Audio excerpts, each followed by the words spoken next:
Hello everyone. So we're about to start the next talk. It's a very special, dear presenter I'm about to announce. The last time she spoke in Liminal Village 4 years ago on the deep dynamics of falling in love, she was a sensation. This year she's back to nail it again with an exciting, groundbreaking presentation on the secret to happiness and what serotonin and dopamine have to do with it. It has been my personal honor to assist the birth of this talk over the past month. And again during this process, I realized how deeply important it is to share this information. It is a huge pleasure to have her here again. Please welcome from another galaxy, Juliana Estevez, Thrill or Fulfill. The winding path between pleasure and happiness. Obrigada. Wow. Now you have your expectations really high. Wow, it's amazing to be here. Wow. So, I will start talking just a bit about myself. I'm a mother, I'm a wife, I'm also a clinical psychologist, and I'm a teacher. I founded the first Jungian school in Portugal 15 years ago. But 5 years ago, I suspended my practice as a psychotherapist to run, together with my husband and my kids, an ecological retreat center in the southwest of Portugal, where we promote transformational events and retreats and lots of curious and interesting work. I'm also an experienced psychonaut. I've been experimenting with entheogenic medicines in myself for the last also 15 years. And not only recreatively, but using it for therapeutic and spiritual purposes. And I have the privilege to live among a tribe of friends that also uses them with the same intention. Also recreatively, but with the intention of spirituality, growth, different than only having fun. So this talk today is about, I need water, I'm super nervous, I'm sorry.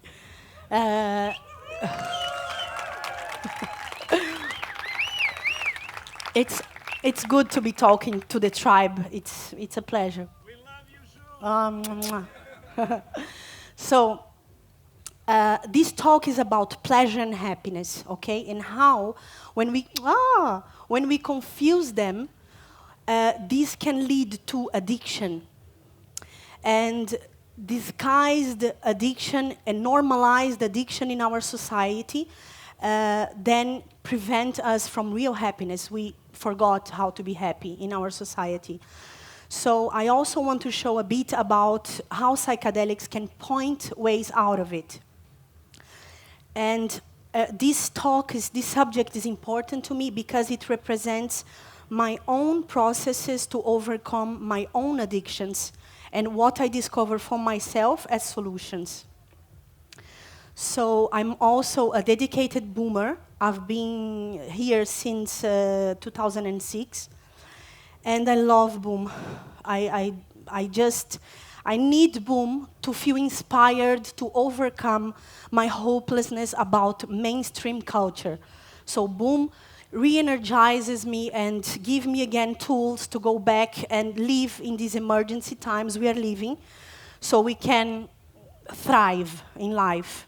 So let's start. This is me. Now let's start. Pleasure and happiness are, as you might noticed, the most powerful archetypes driving our physical, psychological, and even spiritual motivation. This is it's in the back of our minds, shaping our thoughts, our decisions, our behaviors. So if it's so important to us, we are looking for pleasure and we are looking for happiness. Probably this must have some kind of biological function, because it's there. It's an archetype present.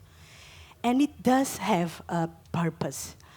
But first, to talk about the biological purpose of life, we need to understand that what life wants, all life, not only us, humans, but animals, plants, fungi realm, everything wants to keep existing, wants to be alive, wants to thrive. This is the purpose of us existing, of life existing, is to continue existing in this very special format that we evolved to become. So first, individually, as me, I want to live as much as I can, and then passing my genes to the next generation. So my species can continue evolving through my kids and my grandkids, and it keeps happening, right? For that, nature hardwired in our brain a very simple and effective method to tell us if we are doing well or poorly in our task of remaining alive. So in the natural environment, what is good for you feels good to you. If you eat an apple, it's good for your survival. It's good to you. It's really good, an apple. But if you eat rotten food or if you twist your ankle, it hurts. It's not good for you. So this motivational system is actually a three-part mechanism that encourages us to do three things: seek pleasure, avoid pain, and conserve energy. So this third principle is very important for us to understand what's the problem with pleasure and happiness. These are the three things that guide us to survive. Pleasure and happiness are not the same thing. They both feel good, but they feel different in the brain, in the body, in the psyche. They are not the same, but they obviously overlap. There are many situations in life that we see the overlap. For example, if you make love to someone that you really love, you have pleasure and happiness at the same time. If you eat your favorite dish that your beloved grandma prepared with all her love for you, you eat that dish with pleasure and happiness at the same time. And, of course, boom! It's a huge overlap of pleasure and happiness. We are here learning, and it's, oh my God, I feel so good. I'm raising my consciousness. Then I go to the water, and it's pleasure. Then I go to the dance floor with my friends, and we are connected, and it's again happiness. And then I eat this vegan, fresh food, and it's pleasure. So it's overlapping all the time. But as it happens in the Tao, that I know you all know, what does it mean? I will not explain because you know. There is a bit of happiness inside of pleasure, and there is a bit of pleasure inside of happiness. If they are unbalanced, what is going to happen? They're going to fight each other. I cannot believe I'm giving a presentation with a chiclette in my mouth. Just for a bit, I'm sorry. They are going to start fighting each other. So what's going to happen is that they might compete and even trigger the shadow aspects of each other, which would be what? Addiction and depression, okay? So let's understand the main differences between pleasure and happiness so you have for good the notion of what they are. Pleasure feels like, this is good, I want more. While happiness feels like, this is good, I don't want more. I don't need more. It's enough. It's a big difference. Then pleasure is short-lived. So you have pleasure for about some minutes to 1 hour, like an orgasm or the pleasure of a good meal. While happiness can last, it doesn't happen in minutes, I'm happy for 5 minutes. It takes weeks, months, or even years for you to be happy. Your happiness lasts this amount of time. For example, if you have a happy marriage, you really feel happiness for a long time. You're like, wow, this is good. Or if your sense of purpose comes from some work, And if happiness is coming from this sense of purpose, then happiness can even last your whole life, okay? So it's different durations. Another thing, pleasure is visceral, is excitement. It's like sexual foreplay. Your heart is do-do-do-do-do-do-do. While happiness is ethereal, is calming, is a different sensation in the body, okay? Pleasure happens in the process of taking, like when you win in the casino, it's yours. And it's yours alone. It does not impact anyone else around you. While with happiness, it happens in the process of sharing or giving. So when you give time to your child, or when you give time to a worthwhile project, you feel happy, you feel contentment. And it impacts a lot other people around you. So if you are living with someone depressed, you are so impacted, it's horrible, or working with someone depressed, you really impact you, or someone happy, like, all the time, you really feel like, I feel good with that person around, because it impacts, while pleasure is yours. It's very personal, okay? Another difference, pleasure is driven in the brain by the dopamine and the endorphins, and it's connected to the reward pathway. While happiness is driven by serotonin and the oxytocins, and the pathway is the contentment pathway. I will explain a bit more, but first, let's go a bit deeper in what is exactly pleasure. So Aristotle named hedonia to talk about the lifestyles and the feelings of pleasure, happiness, delight. And these are the characteristics. Satisfaction of the senses, so it's something sensual.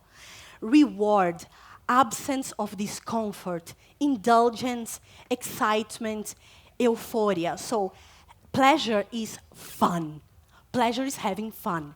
While happiness is different because, first of all, when we are young, we are taught by culture, by our parents, by the myths, by the fairy tales, and by the Walt Disney movies, that you are happy when you get married to a prince, or when you discover something and you become rich.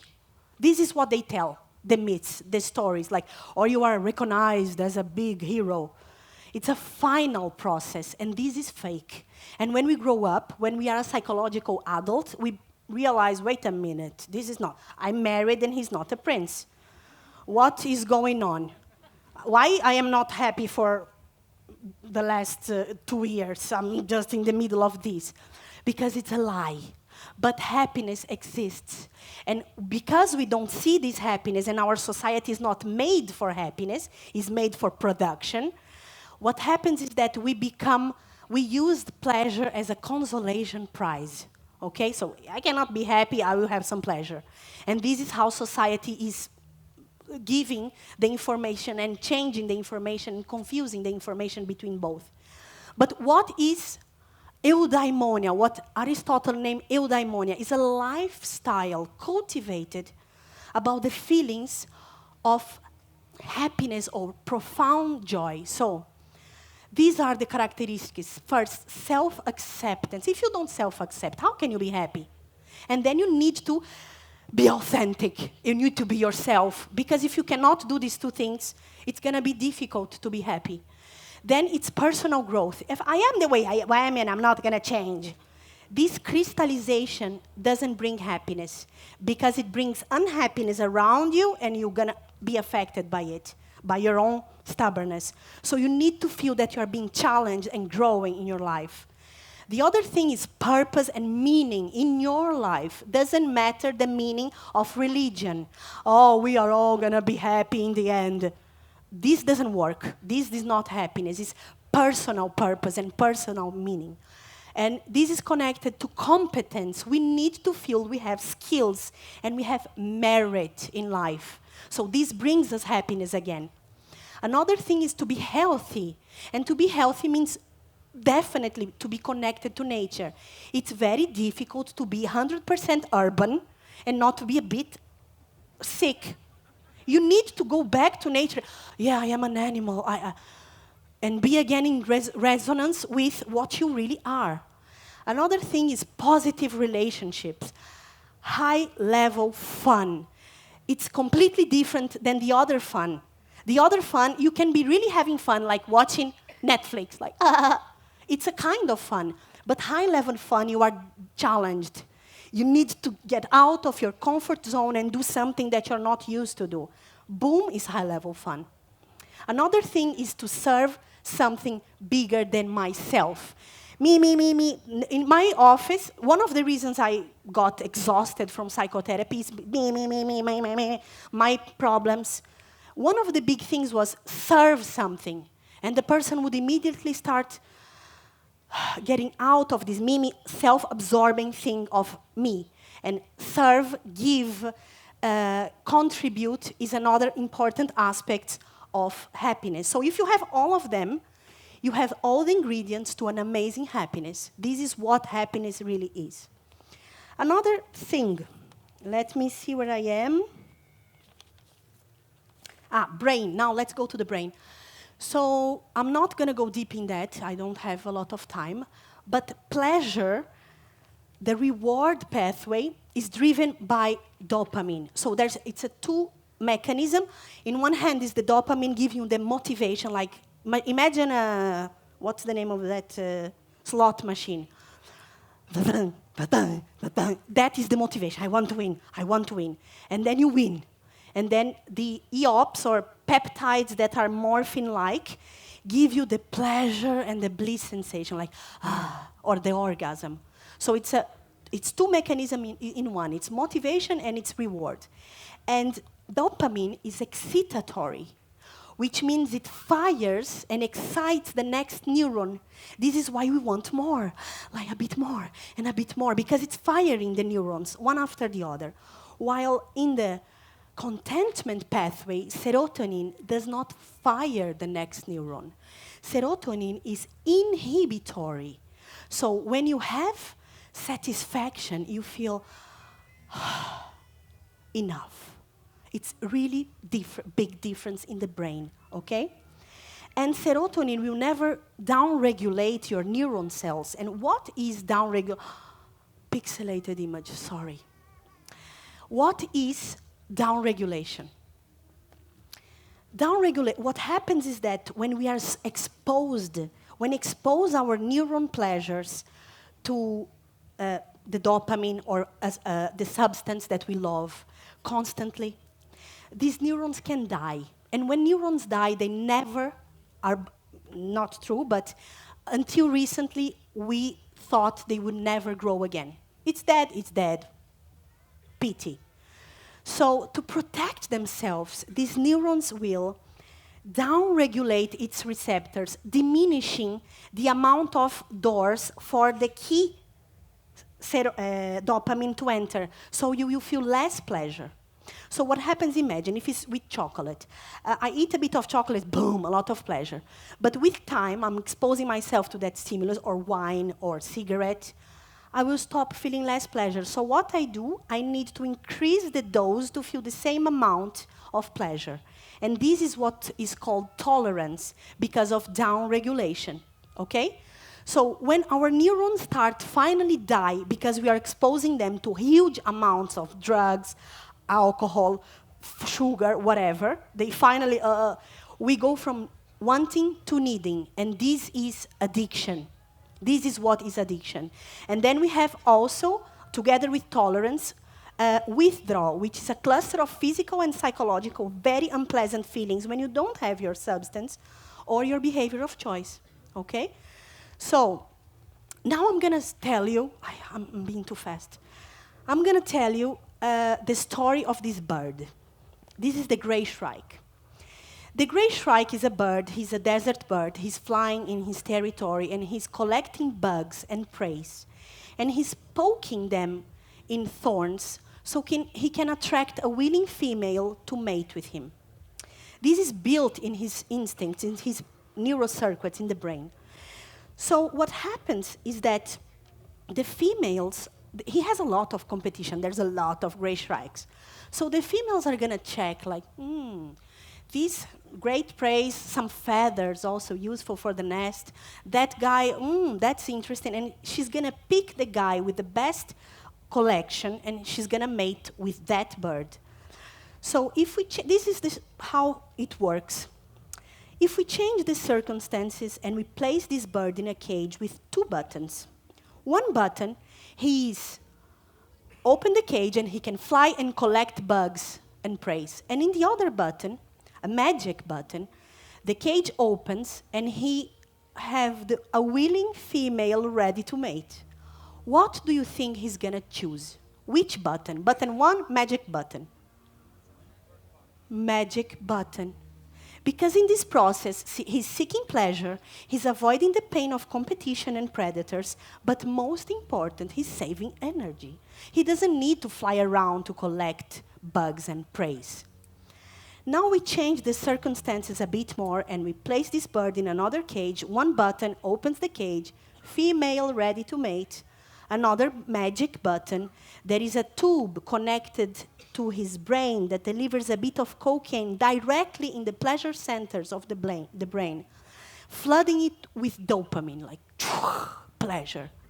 What do you think he's gonna choose? Second button, because in the process, he's being even more efficient and saving more energy. So the problem is that this bird is gonna hit this button so often that even if he's hungry, thirsty, tired, exhausted, even if there a female there, he will not even look at her. He will hit the button so often that in 10 days he will be dead. And this is the pleasure trap.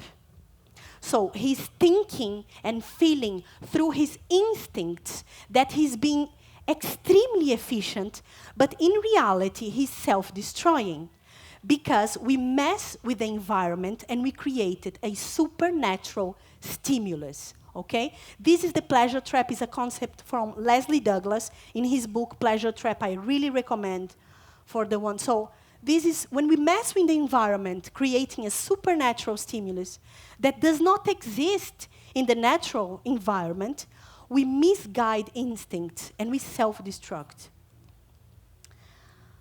Happiness isn't enough for me. I demand euphoria.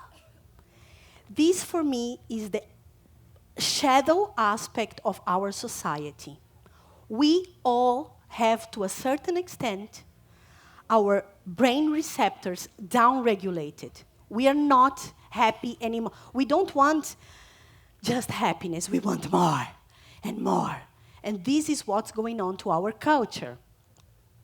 So, first, let me tell you that about addiction, we tend to justify our addictions with justifications. I eat sugar because I have an oral problem. My mom malnourished me. She was not available when I was baby. Now I eat to compensate. I drink alcohol because my dad left home, and da-da-da-da-da-da. I consume whatever drug because this and that and that. We use justifications. Oh, I am smoking again because my girlfriend left me. All kinds of justification, but this is very important. And we also justify the other people's addiction. He's weak. Family problems. This is structured family. He's self-love. This is fake. Addiction is not a moral weakness. Is not lack of willpower, neither neurotic tendencies or lack of self-love. Addiction is a biochemical situation in the brain. Is not a moral weakness. First thing we need to understand. The rat, all the lab rats, when presented to a supernatural stimulus, they were not spanked by the mother rat. They were not bullied in the rat school. They were not, I don't know what, to the PTSD war of rats. All of them are gonna be addicts in 10 days and they will die, and birds and all the animals. So this happens to us. Doesn't mean that if we have psychological problems, we will not fall easily to the addiction. But a super healthy, normal, natural kid, when presented to supernatural stimulus, will become addict. Because this is a brain problem, okay? So, what are the there are many, but I will list the most traditional ones. Substances and behaviors. Sugar. For me, this is the strongest by far. I will give an example. That bird that was in the cage, already completely addicted to cocaine or heroin, when he is presented to sugar, he immediately changes the addiction. Sugar is considered 10 times more addictive than heroin. It's the most crazy substance that probably everybody is addicted on, hooked on sugar. Flour, and when I speak flour, I speak cake, pasta, pizza, pastry. This is what we crave. Dairy products, alcohol, heroin, cocaine, caffeine, nicotine, could be a rap, analgesic, amphetamine, sex, internet, shopping, entertainment, games, gambling, flirting, checking emails and mobile phones. I cannot stop seeing. I scream if I don't have internet, like, what happened to the internet? I don't have Wi-Fi. What is that? Power. This is politician problem. Falling in love all the time can be an addiction, and high-risk adrenaline behaviors, all that are addictions. Who here thinks has 3% of addiction? Or more? Oh my God. I thought so. So, when you have a beetroot, you are not addicted to beetroot or sugar cane. I cannot stop eating beetroot. This doesn't exist. But when you refine and you strip all the fiber and all the nutrients and all the water and all the micronutrients of the beetroot, and you refine and refine and refine, and you get this white powder, the pure evil essence of the beetroot, you have a highly artificially refined stimulus that our brain is not wired, is not prepared to deal with. It's too good. It's like the bird in the cage. It's the magic button. The same happens with flour. In nature, you have one wheat here, one wheat there, one wheat there. You don't have this monoculture of wheat. And then you refine, make flour, and then you add sugar and fat and dairy, and you have... Our brain goes insane. My brain goes completely insane with that. So this is a supernatural stimulus. The same happens with cocaine. You chew coca leaf to climb the mountain, and there's a tingling sensation in the tongue, and I'm going to go up. But if you refine and refine, you get this white powder that kills you. The same with heroin. You can eat 100 poppy flowers. Nothing will happen. But if you refine and refine and refine, you will get a supernatural stimulus that doesn't exist in nature. So our brain is not prepared to deal with that. And we fall in the pleasure trap. So, the digital drugs. So I will give the example for my kids. I tell them, go play in nature, and they go outside. And this is how our brain were wired. We see an image, and there's sun, a bird, wind, trees, the lake. If we are lucky, there's a bird, a rabbit. Ooh. And this is the images that our brain are made to see. You look to a screen, and you have these video clips.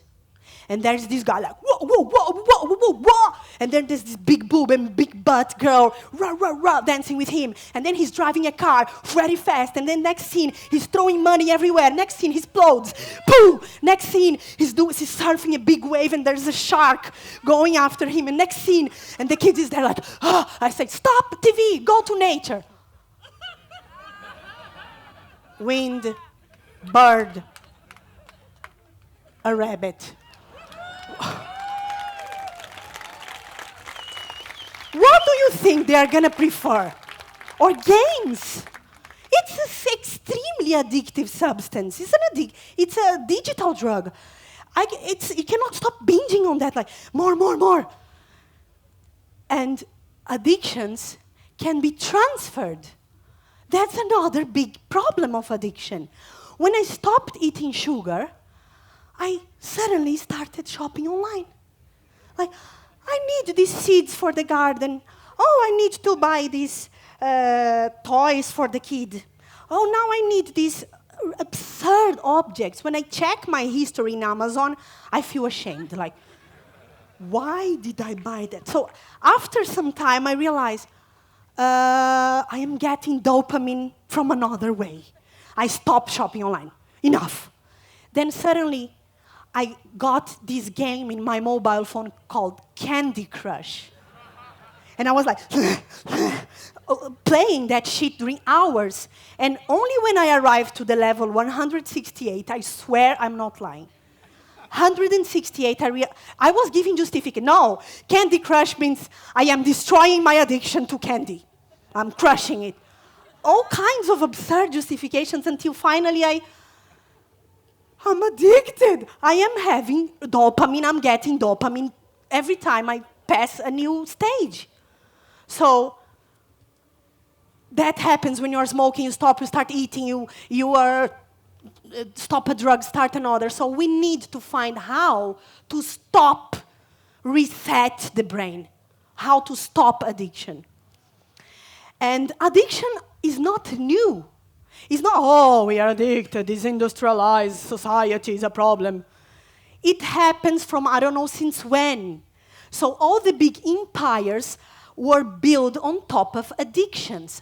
The slaves were addicts, and they created market for their addictive products. So the Egyptians used wheat and beer, Romans used salt and wine, and Portuguese used sugar and coffee, and Spanish used tobacco and cacao, and the English built the empire on top of opium and theine.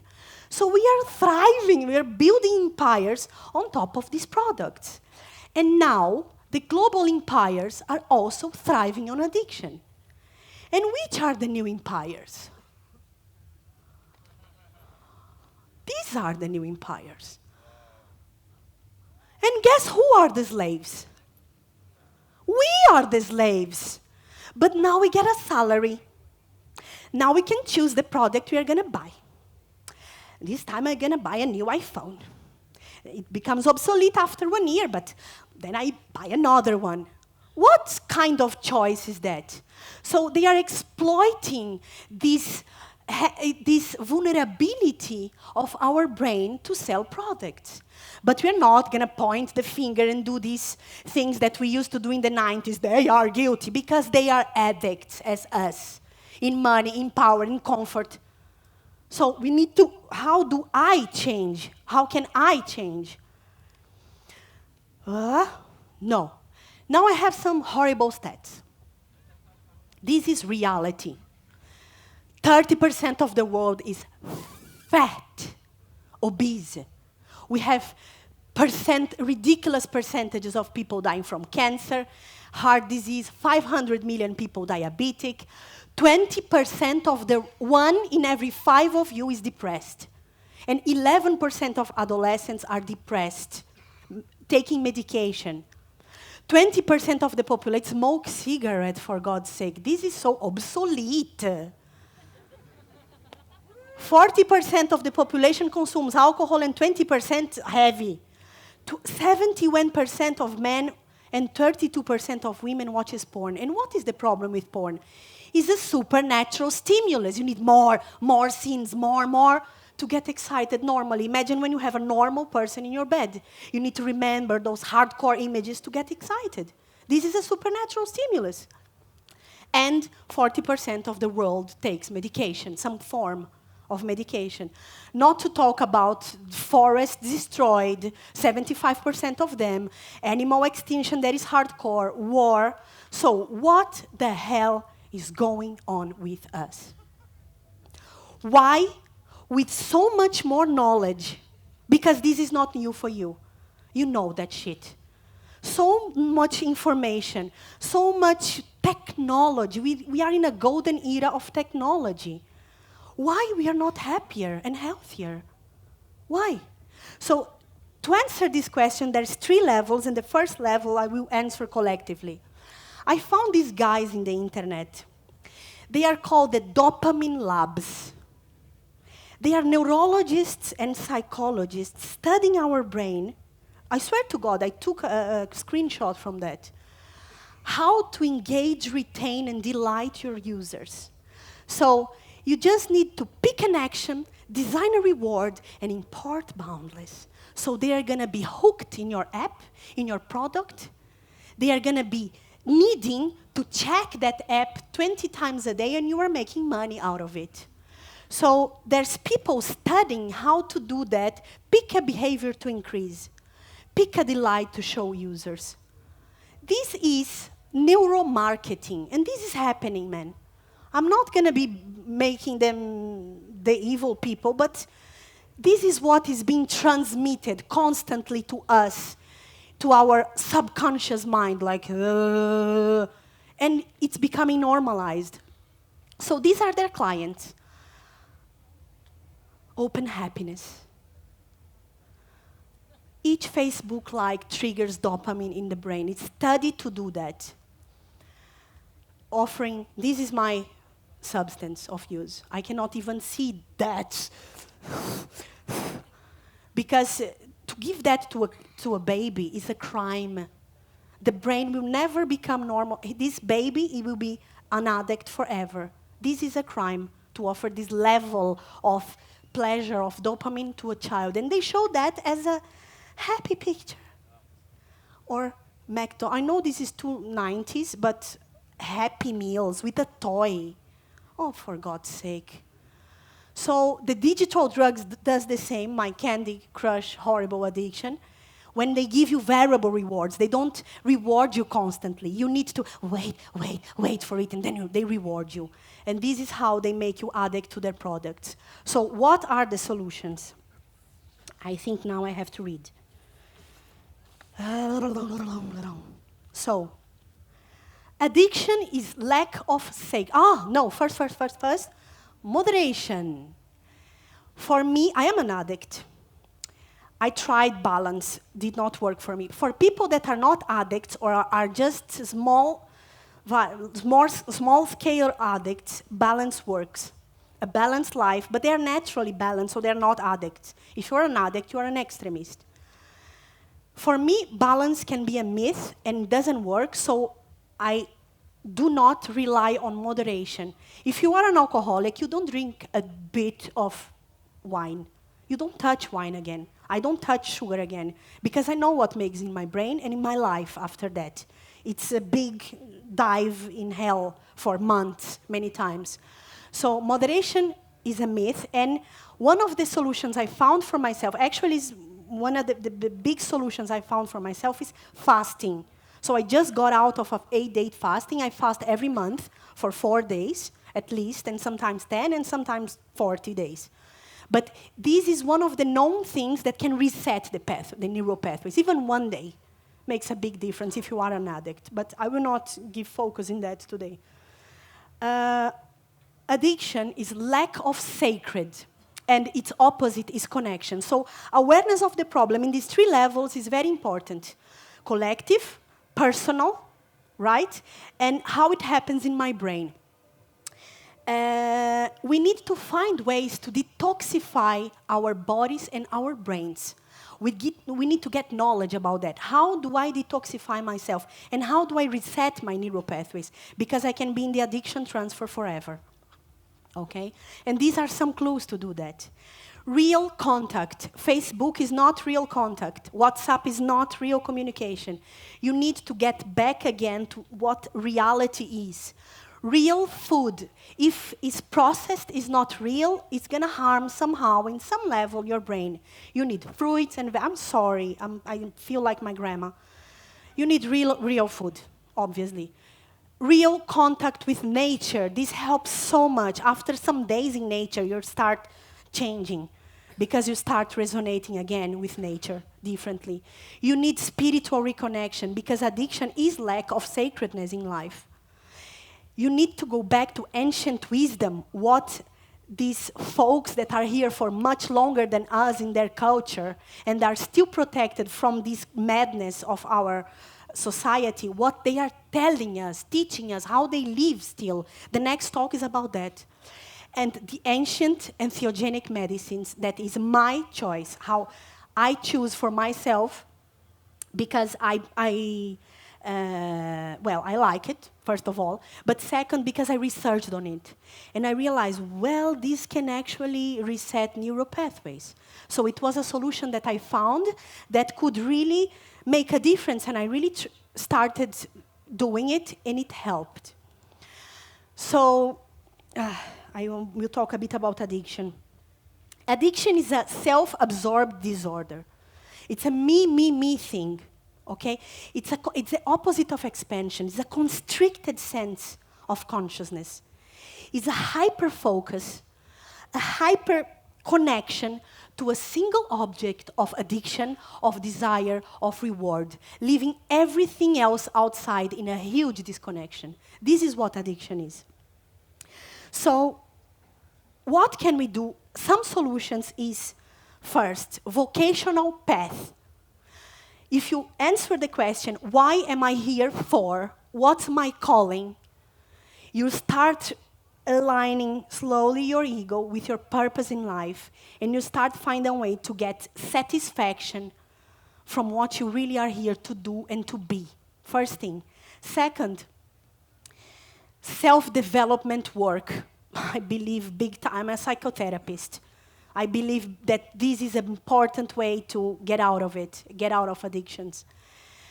A spiritual discipline or routine usually helps a lot. Yoga, meditation, mindfulness, okay? But also voluntary work. When you give, just to give, and you feel connected to what you're doing, this does something to your brain. And activism. This is a big way out of addiction. And the ancient and theogenic medicines that I'm going to talk now. So, first of all, I'm going to be slow now. Psychedelics. This is not for everybody. I will repeat. Psychedelics are not for everybody. It's not. Because if an aspirin is not for everybody because it can cause a severe allergic reaction, or penicillin can kill you, imagine these powerful medicines, what they can do.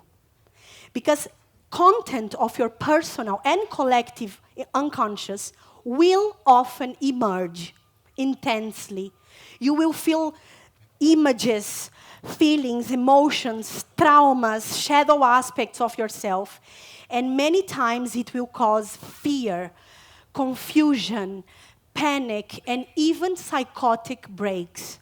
So this is not for everybody. If an aspirin cannot be prescribed to everybody, imagine these powerful substances that transcend time and space and all the normality that our ego recognizes as safe.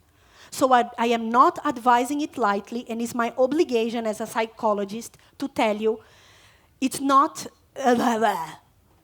no, okay?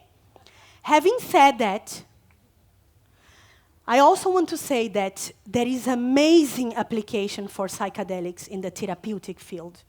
Amazing, that are being studied and proved. Slowly it's happening in our time, finally. Amazing application in the neurologic field. So it seems psilocybin is one of the few things that promote neurogenesis, make neurons again. In the philosophical and in the spiritual field, this is the original application of psychedelics. In the artistic field, man, you go to the, I don't know where is the gallery, but you go there and you are just huge application in the artistic field and in the educational field too. So yes, they have amazing application in all these fields because they addresses directly a big question. What is the nature of consciousness? Okay? So through what Carl Jung called the lowering of the threshold of consciousness a careful psychedelic discipline can lead to experiences, discipline I'm talking, can lead to experiences of archetypical nature. And you can have experience of shamanic gnosis or noetic intuitive knowledge, which means you download information by yourself. You learn directly from the plant without going to the books. You have direct access to knowledge about you, about all the ancestral, transgenerational wisdom that is in your unconscious can finally dialogue to your consciousness and contribute to what Jung called the individuation process. So this form of knowledge, when well integrated, and I believe integration is a big word here. It doesn't matter to have 110 insights in every ceremony you do. You need to integrate that in your reality. How do I change my life from what I realized? How do I get a better person? How do I learn to love better, to forgive better, to be a better human, to be healthy, okay?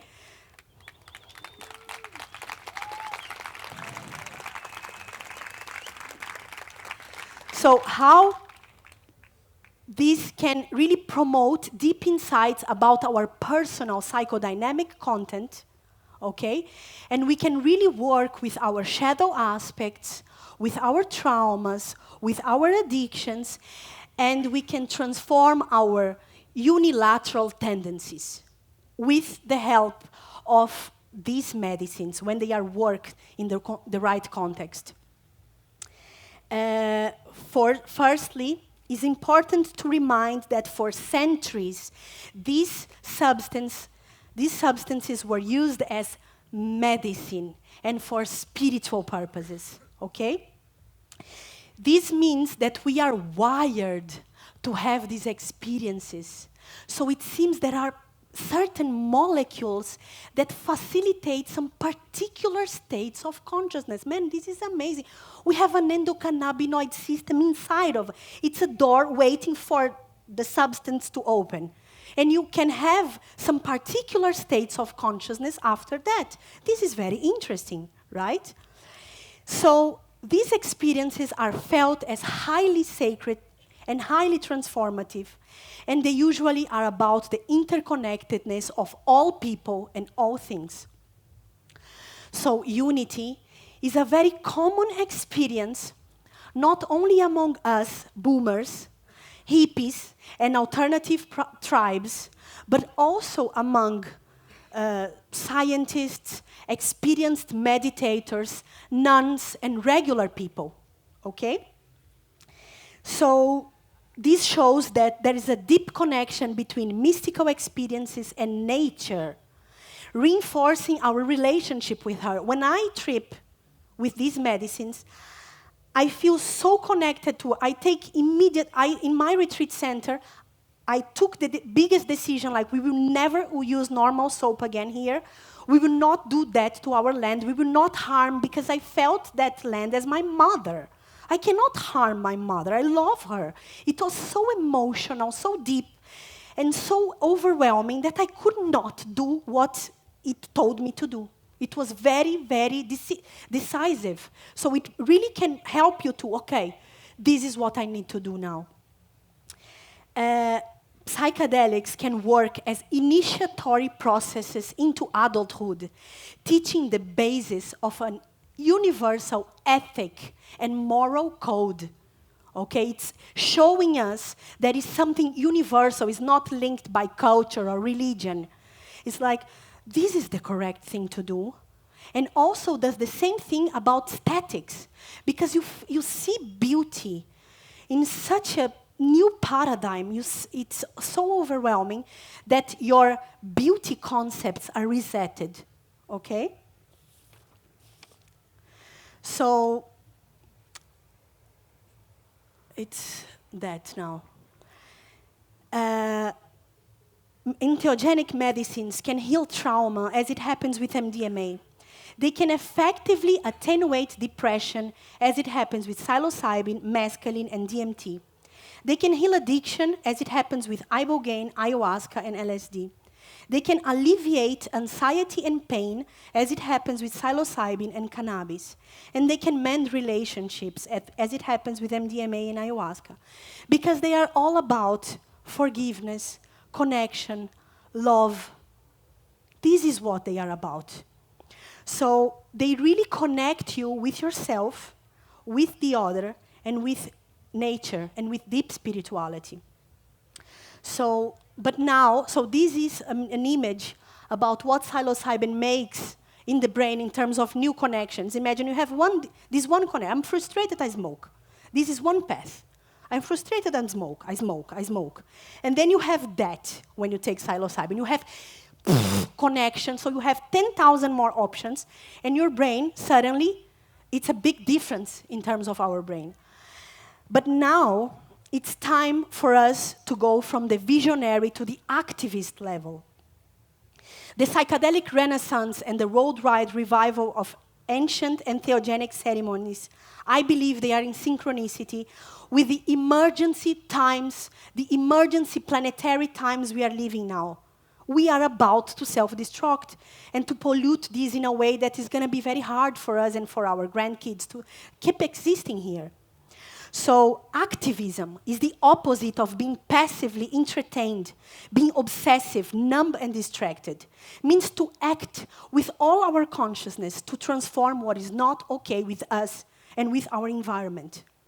The profound and refreshing contact through our emotions, through the visionary realm, creates an urge to manifest the visions into action. And through reconnecting to our previous symbiotic relationship to the earth, we can evolve from the visionary to the activist level. So the possibility of understanding this in a very personal and emotional perspective, this emergency that we are living, and through this activism, one can realize not only its own personal responsibility to overpopulation, resource mismanagement, and environmental toxification, but can discover how one can transform what is going on through its own skills, through its own individuation process. So individuation means we act responsibly as adults. We become psychological individuum. We are not influenced by the collective hypnosis of consumerism. We are not confused by propaganda mistaking pleasure with deep, authentic happiness. We stop using our money to buy shit, to be numb, obsessed, and distracted, to indirectly destroy the resources of this planet. And we finally can reconnect to each other. And we can really fulfill our biological and spiritual purpose in life, which I believe is to enjoy. This is the purpose, is to enjoy with pleasure and happiness this amazing body, this fantastic brain, and this beautiful planet, while discovering and becoming the best version and the sacred version of what a human being really is.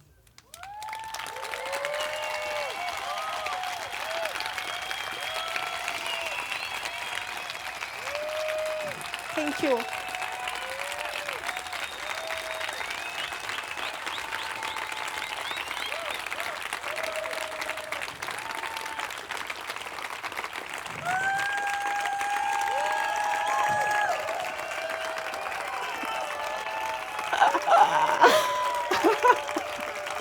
Thank you, guys. Thank you. Thank you.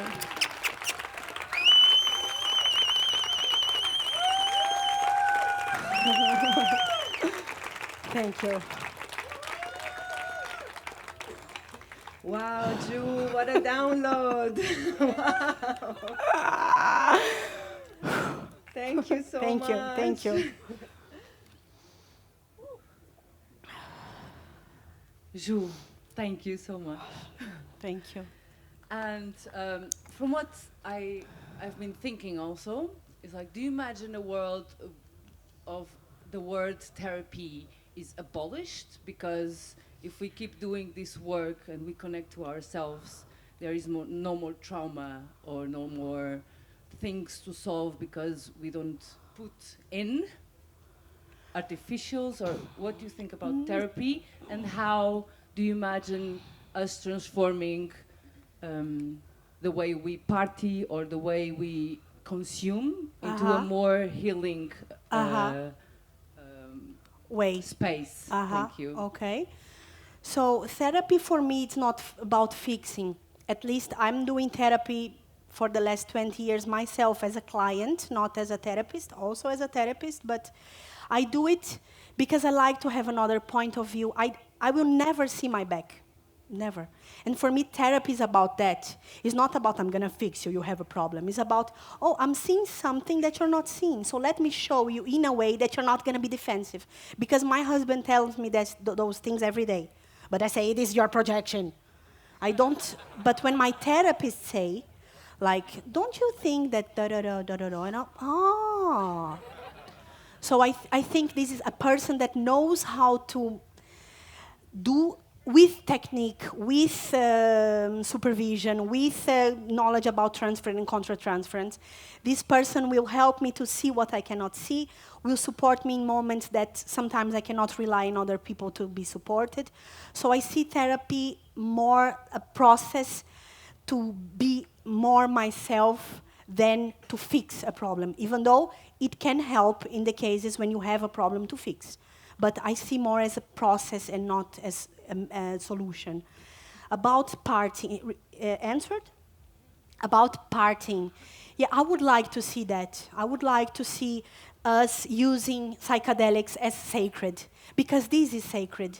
And when we don't have knowledge, we can harm ourselves. And even when we are promoting ourselves, ceremonies to other people, and we don't have the notion of what is a psychotic structure, what can go wrong, how can we really get knowledge? So this is not to say use psychedelic, but learn about psychedelic, you know?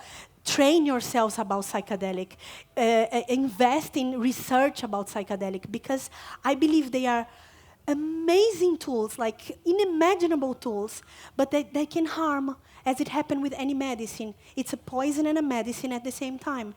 So it would be nice to, of course you have recreational. And when I'm doing therapy with psychedelics, I have fun. Fun is part, I have joy, I feel deep joy. But it's part of it. But it's not with this intention of mixing things, do it in the wrong context, harming yourself or harming other people because you don't have knowledge about how to do it. And many times re-traumatizing yourself instead of improving your life with it. So I would like to see it more in that direction, for sure.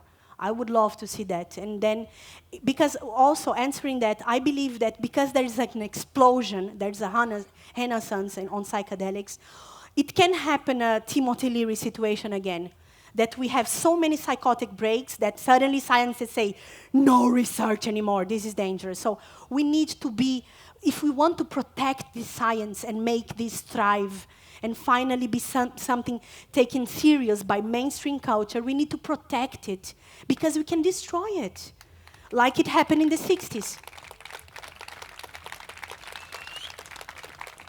Hi, I just wanted to hear your thoughts on using meditation as a therapy, because, for example, Buddhists, as I understand, use meditation to release themselves from craving and ultimately achieve contentment and happiness. Yeah. But from my own experience of psychotherapy, it's not really been an option or like discussed as therapeutic. So I just wanted to hear your thoughts on that. Yeah. I actually believe that meditation and mindfulness are big therapeutic approaches to not only to addiction, but to really a balanced, harmonious, adult, individuated life. I really believe in that. For me, the only situation is that the context that we live sometimes cannot promote it. So many people that start meditating, they give up.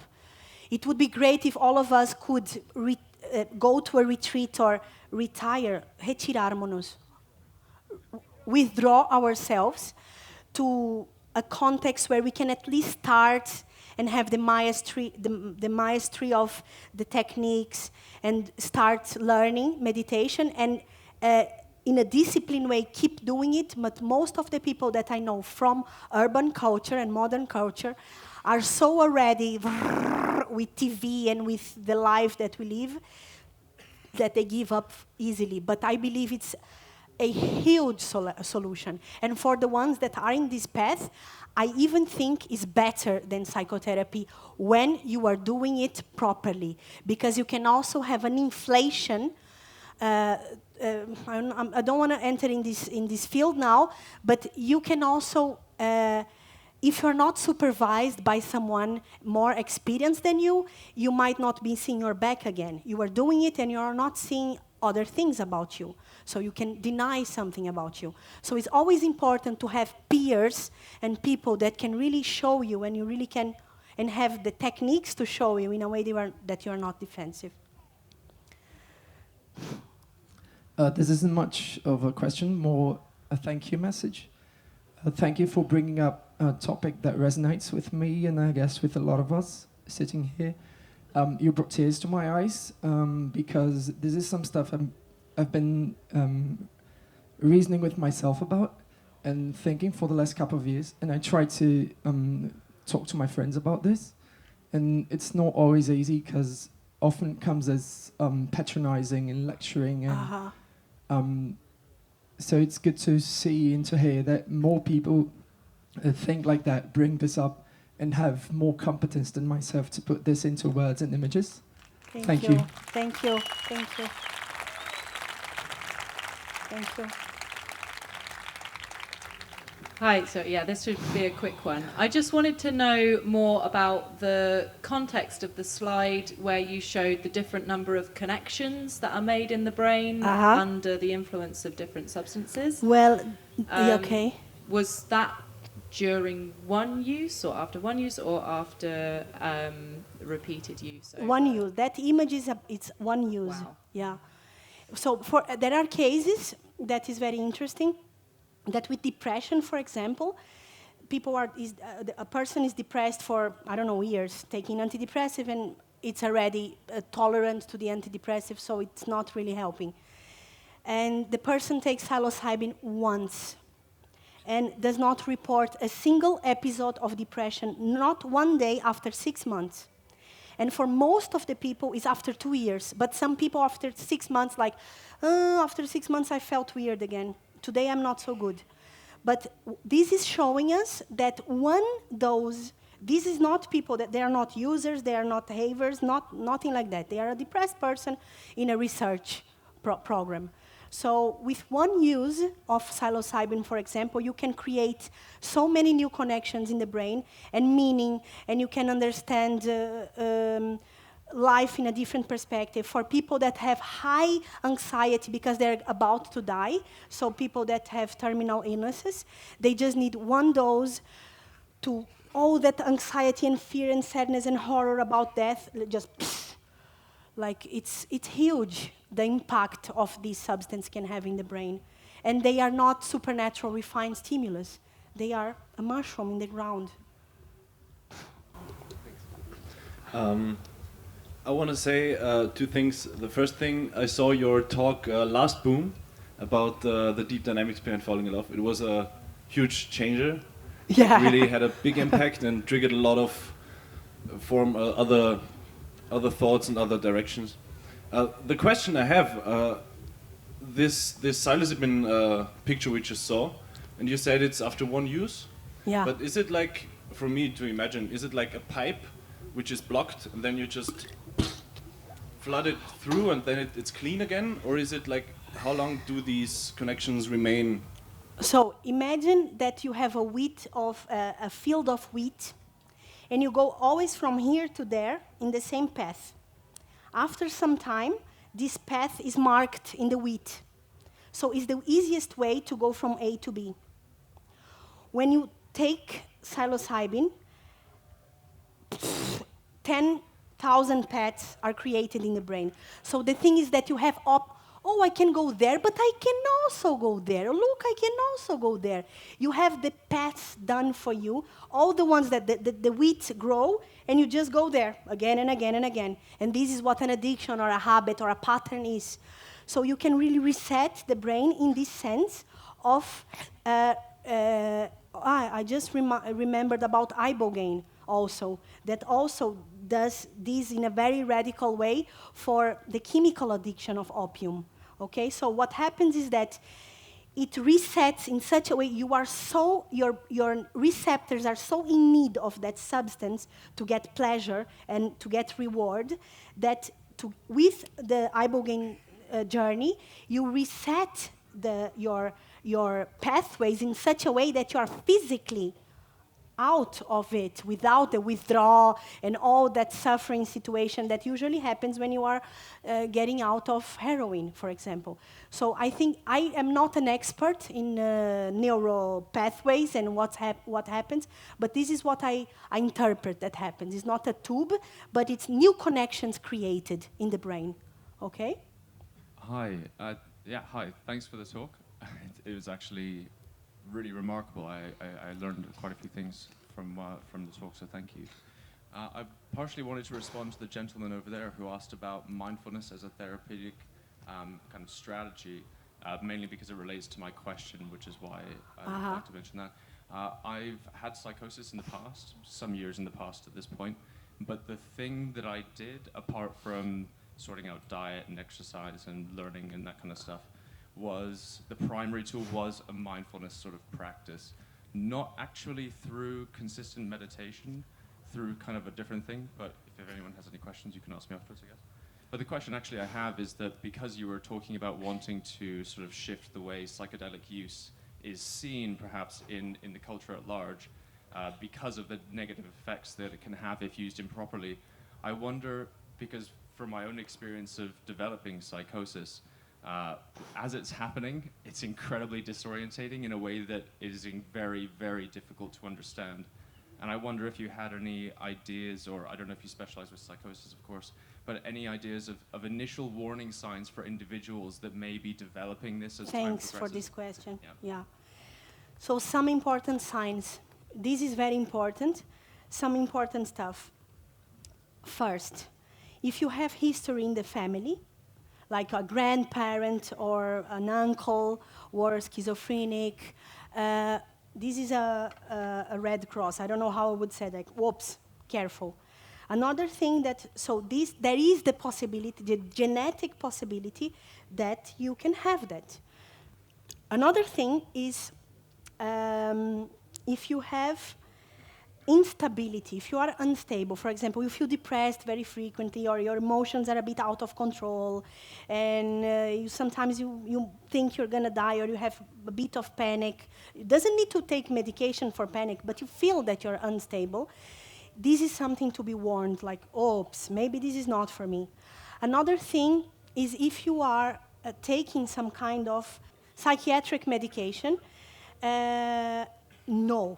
Definitely, it's not good for you. So don't mix stuff. It's not good for you. This is another sign. And another tip for me that is very important, I never recommend any psychedelics to anyone, but if someone comes to me and say, I'm afraid, I say, no, don't do it. If you are afraid, for me, this is a big sign. Like, if you're afraid, there's something in your system, in your instinct, that is telling maybe it's not for now, maybe it's not for later, no. So we should get knowledge about ourselves. We should know therapists. Unfortunately, there is no legal therapist doing it because it's still illegal. But you should know yourself and do some kind of research about how your structure works. And with that, you can have a bit more information if you can or if you cannot use it. And if you do it anyway because you're super interested and you want to do it, use tiny doses to test, like if you're allergic to that. Like, for example, for me, joints, I cannot smoke a joint. I become immediately paranoid, even if it's just a poof. I'm like, I don't know what happens. It's not for me. It's not a molecule. It's like Aldo said in the morning. There are molecules that do not resonate with me, while psilocybin resonates. It's really good. So we need to, small doses, like, does it work? Oh my God, did not work? I don't do it. So approach it carefully as a medicine. Have a guide with you. Look for someone that knows better, that are experienced, and do it in the right context, with the right mind, set and setting, super important, so you can be more sure of it. But my recommendation is no. If you're already there, visit Arrowhead, get informed, know what happens, know the substance, study what happens in the brain, what are the consequences, how can I deal with it if it's happening already. Study, inform yourself. This is serious. This is your brain, this is your mental health, so we need to be serious about that. Thank you. So you've said we're destroying ourselves and the planet. And the hard thing for me, and that's the question, what would you say would be the most efficient way to actively contribute, like to stop that? Because it's very confusing for all of us, I think. To stop destroying ourselves and planet? Yeah, it begins with self-improvement, right? But then how do we take it out there and actually do something to change It's a big question, man. Small answer. I think, well, what I think is the worst is the addiction in consumerism. I think buying products that makes us slaves and make people slaves, the people that are making them for us. I think consumerism is one of the main, we could stop this madness if we just say, I'm not gonna use my money, which is my vote, my power, to buy shit, to be numb, distracted, or entertained. I'm not gonna do it.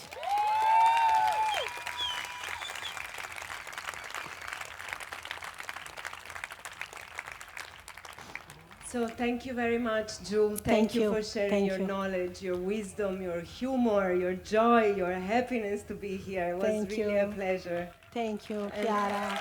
Thank you, guys. Thank you. Thank you.